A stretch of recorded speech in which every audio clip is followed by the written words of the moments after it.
अस्सलाम वालेकुम students, welcome to Aspire online classes. मैं हूं आपका मैथमेटिक्स टीचर इरशाद इमरान। आज हम लेक्चर नंबर 13 में डिस्कस करने जा रहे हैं चैप्टर नंबर 5 पार्शियल फ्रैक्शन। आए हम देखते हैं इसके सबसे पहले लर्निंग आउटकम्स को। फर्स्ट लर्निंग आउटकम्स है इंट्रोडक्शन, सेकंड आपका है डेफिनेशन, थर्ड नंबर पर आपका case of partial fraction resolution, और फोर्थ नंबर पर हम डिस्कस करने जाएंगे इसके एमसीक्यूज जो इस लेक्चर के हमने अंदर डिस्कस किया होगा। सबसे पहले इंट्रोडक्शंस देखते हैं इसके। We have learn in the previous classes how to add two और more rational fraction into a single rational fraction. यानी ये इंट्रोडक्शन में मैं बताना ये चाह रहा हूं कि आपने प्रीवियस 9th क्लास तक आप लोग जो पढ़ते थे वो ये चीजें थी कि आप लोग 2 सिंगल या 3 सिंगल फ्रैक्शन को कंपोजिट फ्रैक्शन में कन्वर्ट करते थे, जस्ट लाइक जिसे आप एलसीएम कहते थे। पर जो आप मैंने पढ़ाना है वो क्या है, पार्शियल फ्रैक्शन के बारे में। पार्शियल फ्रैक्शन इसका उलट है। जैसा कि आप लोगों ने 10th क्लास के अंदर इसका टॉपिक पढ़ा हुआ भी है पार्शियल फ्रैक्शन के बारे में, मैं भी आप लोगों को पार्शियल फ्रैक्शन के बारे में ही पढ़ाना चाह रहा हूं। तो ये देख सकते हैं कि आप पार्शियल फ्रैक्शन क्या चीज है। इंट्रोडक्शन में आप इसकी एक एग्जांपल देख सकते हैं। एग्जाम्पल है 4 over x plus 3 plus 3 over x plus 4। ये एक सिंगल फ्रैक्शन को मैंने कंपोजिट फ्रैक्शन में कन्वर्ट किया। इस मेथड को कहते हैं एलसीएम मेथड। मैं आपको सिखाने जा रहा हूं पार्शियल फ्रैक्शन के बारे में। पार्शियल फ्रैक्शन क्या है, इसकी डेफिनेशन को देखते हैं। Partial fraction, to express a single rational fraction as the sum of 2 or more single rational fraction which are called partial fraction। यानी इस डेफिनेशन में आप देख सकते हैं कि मैंने क्या कहा, एक सिंगल रैशनल फ्रैक्शन को। प्रीवियस क्लासेस के अंदर आप लोगों ने देखा होगा कि आप सिंगल फ्रैक्शंस को कन्वर्ट करते थे सिंगल फ्रैक्शन में, यानी कि सिंगल फ्रैक्शन को कन्वर्ट कर देते थे आप एक फ्रैक्शन में, इसको एलसीएम मेथड कहते थे। पर हम यहां पर single rational fraction as a sum of 2 और मोर सिंगल रैशनल फ्रैक्शन, यानी हम मजीद फ्रैक्शन में इसको कन्वर्ट करेंगे सम ऑफ की फॉर्म में। तो ये बेसिकली पार्शियल फ्रैक्शन। इसकी एक एग्जांपल देख लेते हैं। जस्ट लाइक आपको नजर आ रही है 7x plus 25 over x plus 3 into x plus 4। ये एक सिंगल फ्रैक्शन है जिसको मैंने 2 मजीद फ्रैक्शन में क्या किया है, कन्वर्ट कर दिया। ये है पार्शियल फ्रैक्शंस के बारे में।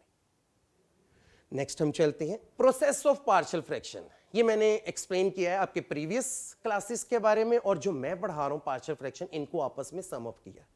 आप देख सकते हैं ये मैंने आप लोगों को एक सिंगल फ्रैक्शन लिया जिसे कंपोजिट फ्रैक्शन भी कहते हैं। सेकंड, मैंने एक सिंगल फ्रैक्शन ले लिया है जिसे हम सिंपल फ्रैक्शन भी कहते हैं, जिसको मैंने मजीद फ्रैक्शन में कन्वर्ट किया। इस प्रोसेस को हम नाम देते हैं, कंपोजिट से सिंपल फ्रैक्शन में कन्वर्ट को हम नाम देते हैं पार्शियल फ्रैक्शन का। ये मैंने आपको प्रैक्टिकली करके बताया कि किस तरीके से आप कंपोजिट फ्रैक्शन को आप किस तरह सिंपल फ्रैक्शन में कन्वर्ट करते हैं। इस मेथड को हम कहते हैं पार्शियल फ्रैक्शन। मजीद हम डेफिनेशंस की तरफ चलते हैं। पार्शियल फ्रैक्शन रेजोल्यूशन, इसकी डेफिनेशन को पढ़ लेते हैं। Expressing a rational fraction as a sum of partial fraction is called partial fraction resolution. यानी पार्शियल फ्रैक्शन रेजोल्यूशन क्या चीज है कि जब हम किसी भी सिंगल फ्रैक्शन को हम कन्वर्ट कर लेते हैं at the end of solution, जब हम सॉल्यूशन कैलकुलेट कर लेते हैं, तो इस मेथड को कहा जाता है पार्शियल फ्रैक्शन रेजोल्यूशन। इसकी एग्जांपल देख लें। X square minus 10x plus 13 over x minus 1 into x minus 2 into x minus 3। ये एक सिंपल फ्रैक्शन है, इसको मैंने कन्वर्ट किया है सिंगल फ्रैक्शन में, just like 2 over x minus 1 plus 3 over x minus 2 minus 4 over x minus 3। यानी कि मैंने हर फ्रैक्शन को सेपरेट कर दिया। तो इस मेथड को कहते हैं पार्शियल फ्रैक्शन रेजोल्यूशन। नेक्स्ट हमारी जो डेफिनेशन है इक्वेशंस की। An open sentences formed by using the sign of equality, यानी किसी भी ओपन सेंटेंस के अंदर अगर इक्वालिटी का सिंबल है तो इस कॉल्ड एन इक्वेशन। तो the equation can be divide into 2 following kinds, यानी हम इसके 2 पार्ट्स पढ़ेंगे इक्वेशंस के इस चैप्टर के अंदर। फर्स्ट पार्ट है conditional equation and the second part is identity equation. अब ये कंडीशनल इक्वेशन क्या चीज है, वो हम देखते हैं। इसकी सबसे पहले इसकी definition, it is an equation which true for particular values of the variable. इसमें जो इंपॉर्टेंट चीज है वो है पर्टिकुलर वैल्यूज, यानी कि खास वैल्यूज, यानी ऐसी इक्वेशन जो किसी खास वैल्यू से सेटिस्फाई हो, वो क्या कहलाती है? Conditional equation. इसकी एग्जांपल देख लें। 2x इज इक्वल टू 3, यानी 2x इज इक्वल टू 3, अगर हम इसे true only if x is equal to 3/2, अगर हम इसे सॉल्व करें तो x इज इक्वल टू 3/2। ये इसका आंसर है। ये वाहिद वैल्यू है जो इसको सेटिस्फाई कर सकती है इस इक्वेशन को, इसलिए हम इसे क्या कहते हैं? Conditional equation. ये वैल्यू खास एक वैल्यूज है, जिसे मैंने डेफिनेशन के अंदर वर्ड यूज किया है, पर्टिकुलर वैल्यू। इसी तरह अगर हम इसकी सेकंड टाइप को देखें, आइडेंटिटी इक्वेशन, तो आइडेंटिटी इक्वेशन की डेफिनेशन है, it is an equation which holds goods for all values of the variable. इस डेफिनेशन के अंदर आप देख सकते हैं कि क्या बताया जा रहा है कि all values of the variable, यानी कि तमाम वैल्यूज के लिए ये सेटिस्फाई है। तो ऐसी इक्वेशन जो तमाम वैल्यूज के लिए सेटिस्फाई हो, वो इक्वेशन कहलाती है आइडेंटिटी इक्वेशन। तो आइडेंटिटी इक्वेशन की एग्जांपल देख सकते हैं, x plus 3 into x plus 4, अगर आप इसे मल्टीप्लाई करें तो ये क्या बनता है? X square plus 7x plus 12। तो अब इसकी एग्जांपल के तौर पर इसमें कोई भी वैल्यूज आप पुट करके देख लें, जस्ट लाइक अगर आप इसमें 1 पुट करते हैं तो 1 प्लस 3 4 और 1 प्लस 4 5, यानी 5 को 4 से मल्टीप्लाई करें तो 20। इसी तरह हम इक्वल की इस साइड पर देखें तो 1 का स्क्वायर 1 प्लस 7 इंटू 1 1 प्लस 12, यानी मैंने इसके अंदर x की जगह 1 पुट किया तो दोनों तरफ वैल्यूज किसके इक्वल आती है? 20, लेफ्ट साइड पर भी और राइट साइड पर भी 20 आंसर आता है। अगर आप इसके अलावा भी कोई वैल्यूज इसके अंदर पुट, जस्ट लाइक आप 0 पुट करके देख लें, क्योंकि मैंने इसके अंदर डेफिनेशन की बोला है for all values of the variable, यानी तमाम वैल्यूज के लिए सेटिस्फाई है। तो x इज इक्वल टू 0 अगर हम इसमें पुट करते हैं तो 0 प्लस 3 इंटू 0 प्लस 4, अगर आप इनमें 0 पुट करते हैं तो 0 plus 3 is equal to 3 and 0 plus 4 ये बन जाता है 4। 4 multiply by 3 is equal to 12, equal 0 का स्क्वायर 0 प्लस 7 इंटू 0 0 प्लस 12, यानी लेफ्ट साइड पर भी 12 आंसर आ रहा है, राइट साइड पर भी 12। तो ये मैंने आपको चेक करने का तरीका बताया कि for all values of the variable, यानी तमाम वैल्यूज के लिए जो सेटिस्फाई हो, वो क्या कहलाती है? Identity equations. नेक्स्ट हम डेफिनेशन डिस्कस करने जा रहे हैं rational fraction, the quotient of the two polynomial p of x over q of x। ये जो p ऑफ x है बेसिकली ये न्यूमरेटर है और q ऑफ x आपका क्या है? Denominator. Where q of x is not equal to 0, यानी कि जो आपका डिवाइजर है वो कभी भी 0 के इक्वल नहीं होना चाहिए, विद नो कॉमन फैक्टर, इसमें कोई भी कॉमन फैक्टर ना हो, इज कॉल्ड रैशनल फ्रैक्शन। तो रैशनल फ्रैक्शन की डेफिनेशन को हम कह सकते हैं कि जब भी आप किसी भी पॉलिनोमियल को p ओवर q की फॉर्म में लिखते हैं तो ऐसे फ्रैक्शन को हम क्या कहते हैं? Rational fraction. A rational fraction is of two types, इसकी दो टाइप्स होंगी। इसकी एग्जांपल है रैशनल फ्रैक्शन की 3x square plus 1 over x minus 2 and second example है 2x minus 1 over x square minus 4। तो फर्स्ट एग्जांपल में आप देख सकते हैं ये इसके न्यूमरेटर है और ये आपका डिनोमिनेटर है, और ये आपका न्यूमरेटर है और ये आपका क्या है? डिनोमिनेटर। तो जब भी कोई चीज न्यूमरेटर ओवर डिनोमिनेटर यानी कि p ओवर q की फॉर्म में लिखा जाए तो ऐसे फ्रैक्शन को हम क्या कहते हैं? Rational fraction. रैशनल फ्रैक्शन की दो टाइप्स हैं। फर्स्ट टाइप इसके है proper rational fraction. Proper rational fraction क्या चीज है वो आप देख सकते हैं इसके डेफिनेशन में। अ रैशनल फ्रैक्शन, रैशनल फ्रैक्शन का वर्ड पहले लाजमी बोलना है। अ rational fraction p over x over q of x, p over x और q ओवर x मैंने बता दिया था, ये न्यूमरेटर है और ये डिनोमिनेटर है, is called a proper rational fraction if the degree of the polynomial p of x यानी कि न्यूमरेटर की degree is less than the degree of the polynomial q of x, यानी डिनोमिनेटर की degree से क्या हो? Less हो। तो ऐसे फ्रैक्शन को हम क्या कहते हैं? Proper rational fraction. तो प्रॉपर रैशनल फ्रैक्शन की एक एग्जांपल देख लें, 3 over x plus 1, 2x minus 5 over x square plus 4 and 9x square over x cube minus 1 are proper rational fraction are proper fraction, यानी प्रॉपर रैशनल फ्रैक्शन को हम proper fraction भी कह सकते हैं। इसमें आप देख सकते हैं कि फर्स्ट एग्जांपल के अंदर न्यूमरेटर की डिग्री 0 है और डिनोमिनेटर की डिग्री क्या है 1। तो डेफिनेशन में मैंने क्या बताया था कि जो पी ऑफ एक्स की डिग्री है वो लेस होनी चाहिए डिनोमिनेटर की डिग्री से। सेकेंड में भी आप देख सकते हैं कि इसमें वेरिएबल की मैक्सिमम डिग्री 1 है और नीचे डिग्री कितनी है 2। तो इसमें भी न्यूमरेटर की डिग्री 1 है और डिनोमिनेटर की डिग्री क्या है 2 है। तो इसलिए से ये भी क्या है proper rational fraction. Next example में आप देख सकते हैं कि न्यूमरेटर में डिग्री इसकी 2 है और डिनोमिनेटर की डिग्री 3 है।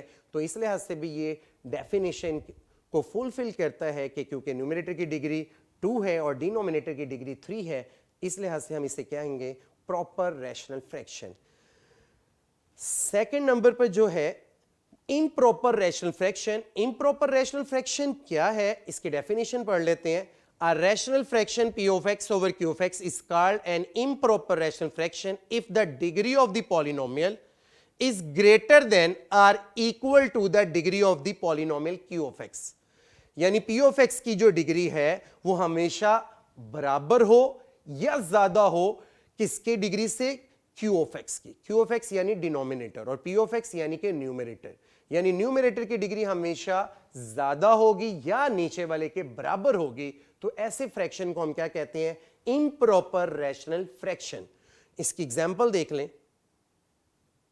फर्स्ट एग्जांपल है x ओवर 2x माइनस 3। इसमें आप देख सकते हैं कि न्यूमरेटर की डिग्री 1 है और डिनोमिनेटर की डिग्री भी 1 है। तो डेफिनेशन में भी मैंने यही वर्ड कहा है कि न्यूमरेटर और डिनोमिनेटर दोनों की डिग्री p ऑफ x या q ऑफ x की डिग्री अगर सेम हो तो तब भी ये क्या कहलाते हैं, improper rational fraction. Second example में आप देख सकते हैं x minus 2 into x plus 1 over x minus 1 into x plus 4 and 3x square plus 1 over x minus 1। तो इन दोनों में आप देख सकते हैं कि सेकंड एग्जांपल में भी डिग्री सेम है, क्योंकि ऊपर वाले की डिग्री 2 बनती है मल्टीप्लाई करने के बाद और नीचे वाले की भी डिग्री 2 बनती है। तो तब भी ये क्या है, improper rational fraction. And third example में आप देख सकते हैं कि न्यूमरेटर की डिग्री 2 है और डिनोमिनेटर की डिग्री 1 है। अगर न्यूमरेटर की डिग्री ज्यादा हो डिनोमिनेटर से तो तब भी ये फ्रैक्शन क्या कहलाता है, इम्प्रॉपर रैशनल फ्रैक्शन या इम्प्रॉपर फ्रैक्शन। नेक्स्ट स्लाइड में convert improper to proper fraction, कि किस तरीके से हम इम्प्रॉपर को प्रॉपर में कन्वर्ट करते हैं। तो इसका तरीकाकार आप देख सकते हैं।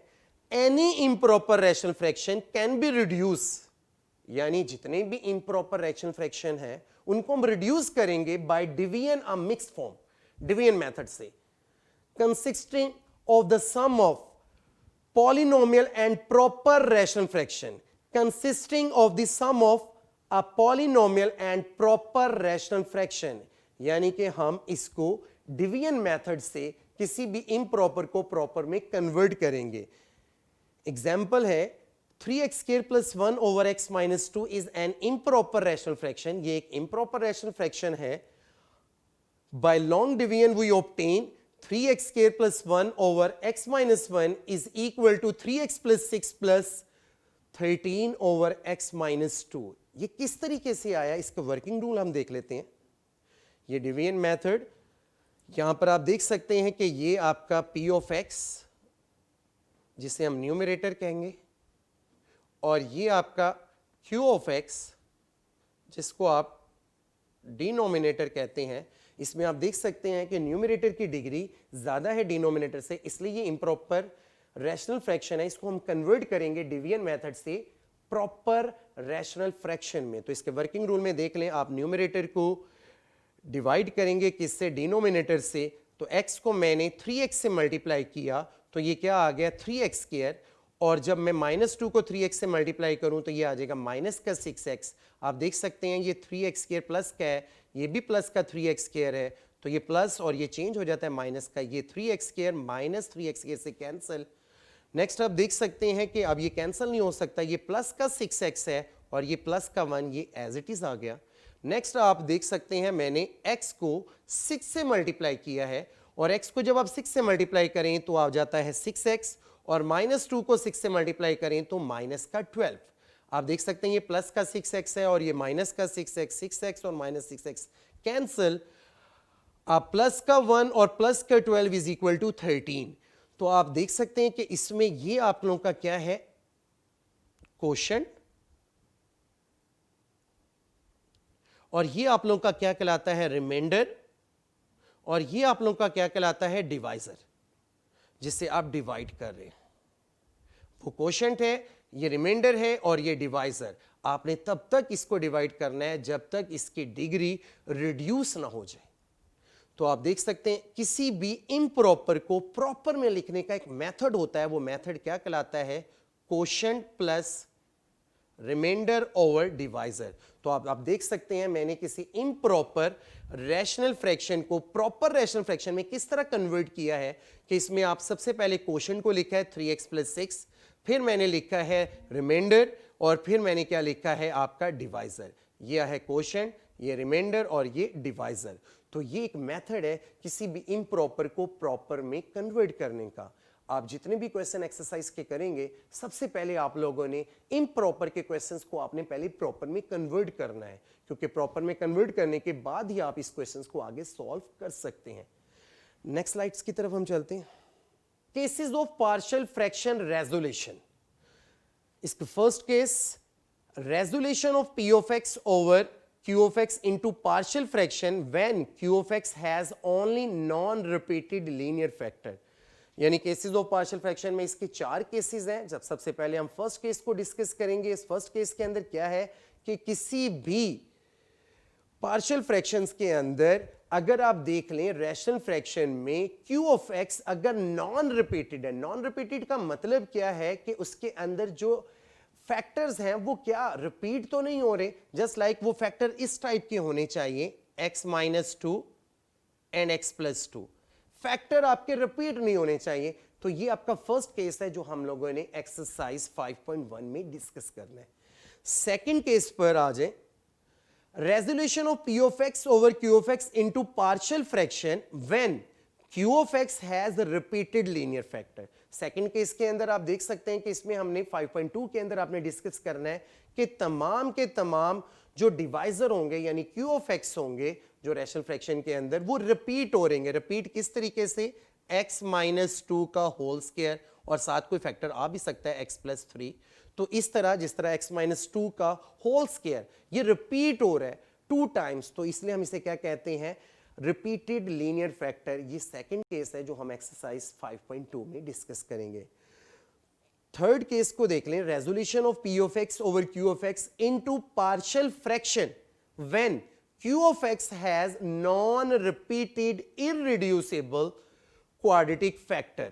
यानी इसमें हम क्या डिस्कस करें कि जो q of x होगा वो non repeated irreducible quadratic factor. इररिड्यूस का मतलब क्या है कि जो रिड्यूसेबल नहीं होंगे, जैसे कि x² - 4 ये रिड्यूसेबल है क्योंकि हम इसको रिड्यूस कर सकते हैं, x² - 4, जस्ट लाइक हम इसको लिख सकते हैं x - 2 into x + 2। पर x² + 4 इसको हम रिड्यूस नहीं कर सकते, तो इस लिहाज से हम इसे क्या कहते हैं, इररिड्यूसेबल क्वाड्रेटिक फैक्टर। क्वाड्रेटिक जिसकी डिग्री 2 हो। तो हम एक्सरसाइज 5.3 के अंदर इररिड्यूसेबल क्वाड्रेटिक फैक्टर को डिस्कस करेंगे। केस नंबर 4 है, resolution of p of x over q of x into partial fraction when q of x has a repeated irreducible quadratic factor।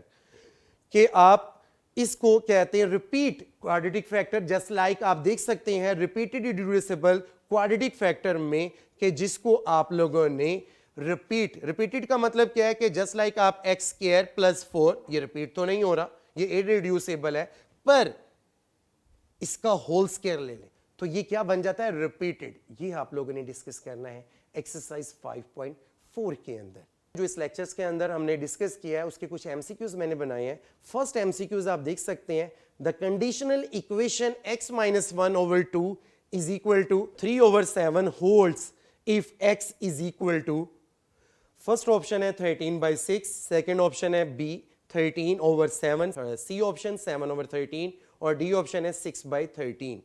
तो बेहतर होगा कि आप इस इक्वेशन को पहले सॉल्व कर लें, क्योंकि कंडीशनल इक्वेशन की मैंने डेफिनेशन बताई कि for particular values of x, for particular values of x का मतलब है कि आप इस इक्वेशन को सिंप्लीफाई कर लें। सिंप्लीफाई करने के x - 1 over 2 is equal to 3 over 7। अगर आप इसे क्रॉस मल्टीप्लीकेशन करें तो 7x - 7 is equal to 6 and 7x is equal to -7 + 6 13 and x is equal to 13/7।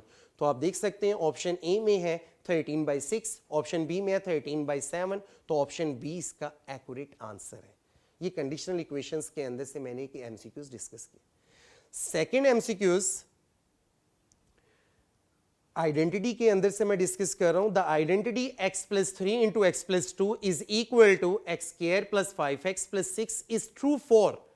तो पूछा क्या जा रहा है कि x + 3 × x + 2 is equal to x² + 5x + 6 is true for option A 2 values of x, option B all values of x, option C 1 values of x, option D 3 values of x।